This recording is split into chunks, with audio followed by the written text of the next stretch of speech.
कक्षा 10वीं वास्तविक संख्याएं रियल नंबर्स। इसके पहले वाले वीडियो में हम यूक्लिड विभाजन प्रमेयिका के बारे में अध्ययन कर चुके हैं। अब हम इसमें आगे पढ़ेंगे अंकगणित की आधारभूत प्रमेय, फंडामेंटल थ्योरम ऑफ अर्थमेटिक। अंकगणित की आधारभूत प्रमेय पढ़ने के पूर्व हमें जानना है कि अभाज्य संख्याएं क्या होती हैं। अभाज्य संख्या वे संख्याएं होती हैं जिनके केवल दो गुणनखंड या कारक या फैक्टर होते हैं, जिसमें वह संख्या स्वयं तथा दूसरा फैक्टर या गुणनखंड संख्या एक होती है, जिसे 2, 3, 5। सबसे छोटी अभाज्य संख्या जो होती है वह संख्या 2 है। यदि हम अभाज्य संख्याओं के और भी उदाहरण देखें, उनमें मुख्यतः 2, 3, 5, 7, 11, 13, 17, 19, 23, 29 आदि। इसके साथ ही और भी अभाज्य संख्या होती हैं। अभाज्य संख्याओं की संख्या अनंत होती है। अभाज्य संख्याओं के बारे में जानने के पश्चात हमें अभाज्य गुणनखंड भी जानना आवश्यक है, ताकि हम आधारभूत अंकगणित की जो आधारभूत प्रमेय है उसको आसानी से समझ सकें। अभाज्य गुणनखंड अर्थात प्राइम फैक्टर किसी भी संख्या के यदि हमें गुणनखंड निकालना हो तो वह अभाज्य गुणनखंड के रूप में व्यक्त होते हैं। जैसे 12, यदि हम 12 में 2 से भाग दें तो भागफल 6 प्राप्त होगा। 6 में 6 को अभाज्य गुणनखंड निकालने के लिए यदि हम उसको 2 से भाग दें तो हमें 3 प्राप्त होगा, और चूंकि 3 2 से डिवाइड नहीं होता है इसलिए 3 से भाग देंगे, तब हमें 12 के गुणनखंड प्राप्त होंगे, जिसे हम इस प्रकार व्यक्त कर सकते हैं 2 × 2 × 3। यदि हम इसे 60 रूप में लिखना चाहें तो हम लिख सकते हैं 2 की घात 2 × 3। इसी प्रकार एक अन्य संख्या लें 48। यदि हम इसके अभाज्य गुणनखंड निकालें तो हम दिए गए चित्र के अनुसार उसके गुणनखंड निकाल सकते हैं। 48 में 2 का भाग देने पर भागफल 24 प्राप्त होता है। यदि हम 24 को पुनः 2 से भाग दें तो हमें 12 प्राप्त होता है। यदि 12 को हम पुनः भाग दें तो हमें 6 प्राप्त होता है, और 6 को यदि हम 2 से भाग दें तो 3 प्राप्त होता है। अब 3 जो कि 2 से डिवाइड नहीं है, इसलिए हम 3 से भाग देंगे तो हमें भागफल 1 प्राप्त होता है। तब हम 48 के गुणनखंड को लिख सकते हैं 2 × 2 × 2 × 2 × 3। यदि हम इसे 60 रूप में लिखना चाहें तो चूंकि 2 4 बार आया है इसलिए लिखेंगे 2 की घात 4 × 3। इसी प्रकार एक अन्य संख्या 75 की यदि हम अभाज्य गुणन देखना चाहें तो सबसे पहले हम 75 को 3 से डिवाइड करेंगे तो हमें भागफल 25 प्राप्त होगा।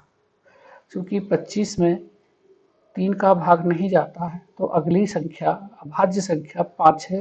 यदि हम 5 से 25 को डिवाइड करें तो भागफल 5 प्राप्त होगा, और 5 को 5 से डिवाइड करें तो भागफल 1 प्राप्त होगा। इस आधार पर 75 के जो गुणनखंड हैं वो 3 × 5 × 5 प्राप्त होंगे, जिसे हम शॉर्ट रूप में ऐसा लिख सकते हैं 3 × 5 का स्क्वायर। उपरोक्त तीनों उदाहरणों में हमने देखा कि 12, 48 और 75 जो कि भाज्य संख्या है, इसे हम अभाज्य संख्याओं के गुणनफल के रूप में व्यक्त कर सकते हैं। अर्थात प्रत्येक भाज्य संख्या को अभाज्य संख्याओं के गुणनफल के रूप में लिखा जा सकता है, तथा यह गुणनखंड अभाज्य गुणनखंड के आने वाले क्रम के बिना अद्वितीय होता है। यही अंकगणित की आधारभूत प्रमेय है। अंकगणित की आधारभूत प्रमेय की सहायता से हम दी गई संख्याओं के एलसीएफ और एलसीएम भी ज्ञात कर सकते हैं। एचसीएफ और एलसीएम ज्ञात करने के लिए हमें अभाज्य गुणनखंड की आवश्यकता पड़ती है। इसके पूर्व यूक्लिड विभाजन प्रमेयिका के माध्यम से भी हम HCF ज्ञात कर लिया है। यदि हम देखें HCF, इसे अभाज्य गुणनखंड विधि से निकालने के लिए HCF में हम देखते हैं कि संख्याओं में प्रत्येक उभयनिष्ठ अभाज्य गुणनखंड की सबसे छोटी जो घात होगी उसका जो गुणनफल होगा वो हमारा HCF होगा। जैसे 12 और 48 का HCF यदि हमें ज्ञात करना है तो हम 12 के गुणनखंड देखें जो कि 2 गुणित 2 गुणित 3 अर्थात 2 की घात 2 गुणित 3 की घात 1 के रूप का होगा, तथा 48 के यदि हम गुणनखंड देखें 2 गुणित 2 गुणित 2 गुणित 3 अर्थात 2 की घात 4 गुणित 3 की घात 1 का रूप का होगा। 12 और 48 के जो अभाज्य गुणनखंड दिए गए हैं उनमें उभयनिष्ठ गुणनखंड की सबसे छोटी घात हम देखें तो 2 की घात 2 सबसे छोटी घात है तथा 3 की घात 1 सबसे छोटी घात है। इस आधार पर हम कह सकते हैं कि इनका जो गुणनफल होगा 2 की घात 2 गुणित 3 की घात 1 होगा। तब 12 और 48 का HCF जो होगा 2 की घात 2 गुणित 3 की घात 1 बराबर 2 गुणित 2 गुणित 3 बराबर 12 होगा। हम गुणनखंड विधि से इस प्रकार दी गई संख्याओं का HCF ज्ञात कर सकते हैं। अगली स्टेप में हम देखते हैं LCM। दी गई संख्याओं का LCM ज्ञात करने के लिए अभाज्य गुणनखंड विधि का प्रयोग किया जाता है। जैसे LCM के लिए जो दी गई संख्याओं हैं उनके से संबंधित सभी अभाज्य गुणनखंड की सबसे बड़ी घात का गुणनफल दी गई संख्याओं का LCM होता है। जैसे अभी हमने पूर्व में उदाहरण 12 और 48 का HCF निकाला था, इसी प्रश्न को हम 12 और 48 का LCM निकाल कर देखते हैं, जो कि हम 12 के गुणनखंड पूर्व में निकाल चुके हैं, जो कि इस प्रकार हैं। 12 के गुणनखंड होंगे 2 की घात 2 गुणित 3 की घात 1। 48 के गुणनखंड में 2 की घात 4 गुणित 3 की घात 1। दी गई परिभाषा से प्रत्येक अभाज्य गुणनखंड की सबसे बड़ी घातों का गुणनफल यदि हम देखें तो 2 की सबसे बड़ी घात 4 है तथा 3 की घात 1 है, तो इनका गुणनफल होगा 2 की घात 4 गुणित 3 का घात 1। इस आधार पर 12 और 48 का जो गुणनखंड होगा 2 की घात 4 गुणित 3 की घात 1 अर्थात 16 गुणित 3 अर्थात 48। हम अभाज्य गुणनखंड विधि से दी गई संख्याओं के LCM और HCF आसानी से ज्ञात कर सकते हैं। आइए इसी आधार पर आगे जो है HCF और LCF के बीच में एक संबंध होता है उसे हम समझेंगे। दो संख्याओं का HCF या दी गई संख्याओं का HCF और LCM के बीच जो संबंध है उसे हम इस प्रकार व्यक्त करते हैं, HCF गुणा LCM बराबर A गुणित B। यदि दो संख्याएं A और B दी हैं तो उनका जो गुणनफल है वो HCF और LCM के गुणनफल के बराबर होता है। हमने अभी तीन चीज़ों को देखा, दी गई संख्याओं का HCF ज्ञात करना, दी गई संख्याओं का LCM ज्ञात करना तथा HCF और LCM के बीच संबंध। इस आधार पर प्रश्नावली 1.2 के विभिन्न सवाल हैं जिसे हम आसानी से हल कर सकते हैं। इन प्रश्नों को समझने के लिए मैं प्रश्नावली 1.2 का क्वेश्चन नंबर 3 आपको दिखाता हूं और हल करके बताता हूं कि कैसे शेष प्रश्न हल होंगे। प्रश्न नंबर 3 के पहले में लिखा है, अभाज्य गुणनखंड विधि से निम्नलिखित पूर्णांकों के HCF और LCM ज्ञात करो। संख्याएं दी गई हैं 15, 12, 15 और 21। आइए इस प्रश्न को हम गुणनखंड विधि से हल करने का प्रयास करते हैं। सबसे पहले हम 12 के अभाज्य गुणनखंड लिखेंगे, जिन्हें हम लिख सकते हैं 2 गुणित 2 गुणित 3। शार्ट रूप में लिखेंगे 2 की घात 2 गुणित 3। अब दूसरी संख्या 15 है, जिसके गुणनखंड होंगे 3 गुणित 5। घातांक जैसे लिखने के लिए हम लिख सकते हैं 3 की घात 1 गुणित 5 की घात 1। अगली संख्या 21 है, जिसके गुणनखंड होंगे 3 गुणित 7, जिसे हम लिख सकते हैं 3 की घात 1 गुणित 7 की घात 1। एचसीएफ जो होता है, दी गई संख्याओं में जो उभयनिष्ठ गुणनखंड होते हैं उनकी सबसे छोटी घातों का गुणनफल दी गई संख्याओं का एचसीएफ होता है। इस आधार पर यदि हम देखें 12, 15 और 21 में जो उभयनिष्ठ गुणनखंड है वो 3 है और जिसकी अधिकतम घात 1 है। इस आधार पर इनका गुणनफल जो कि एक ही संख्या है, इसलिए इसका जो एचसीएफ होगा 3 की घात 1 अर्थात 3 होगा। अब आते हैं एलसीएम में।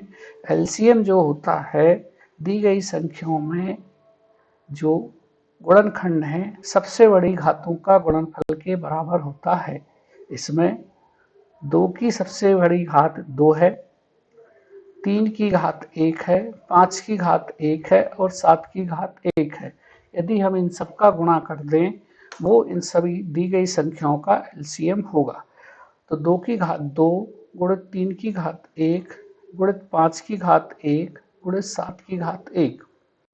यदि हम इसका गुणा करें तो हमारा गुणनफल आना चाहिए 4 गुणित 3 गुणित 5 गुणित 7। गुणा करने पर गुणनफल जो होगा 420 प्राप्त होगा। तब दी गई संख्याओं का जो एलसीएम होगा वो 420 होगा। प्रश्न में हमें एचसीएफ और एलसीएम निकालने को कहा गया था। तब हमारा आंसर होगा एचसीएफ जो होगा 3, एलसीएम जो होगा 420। अब इसके पश्चात इसी प्रश्नावली का क्वेश्चन नंबर 4 करते हैं, जो कि एचसीएफ और एलसीएम के बीच संबंध पर आधारित है। इसमें लिखा है दी गई संख्या 306 और 657 का एचसीएफ 9 के बराबर दिया है, तो हमें 657 और 306 का एलसीएम ज्ञात करना है।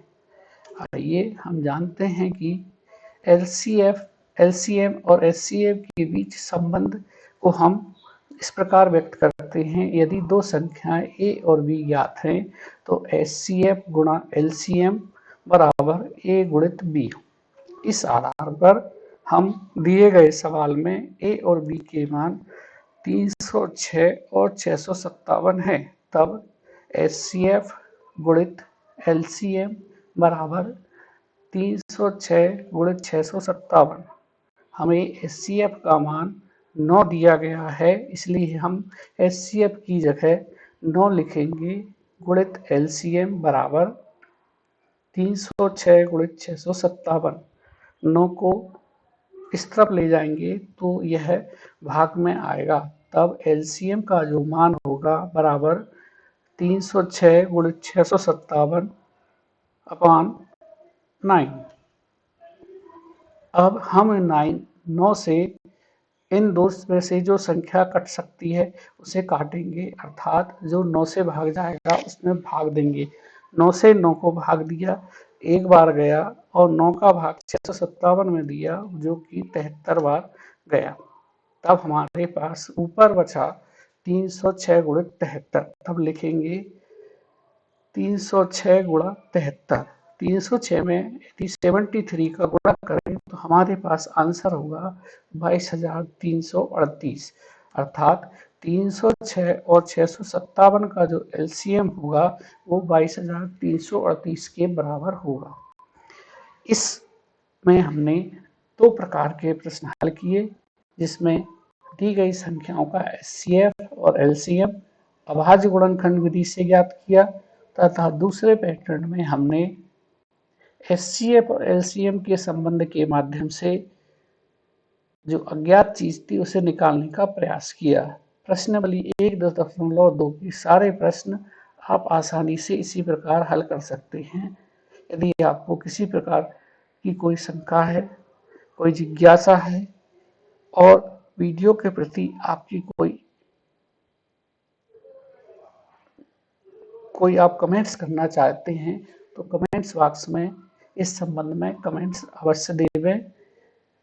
आगे के वीडियो में हम प्रश्नावली 1.3 देखेंगे। तब तक के लिए बहुत बहुत धन्यवाद।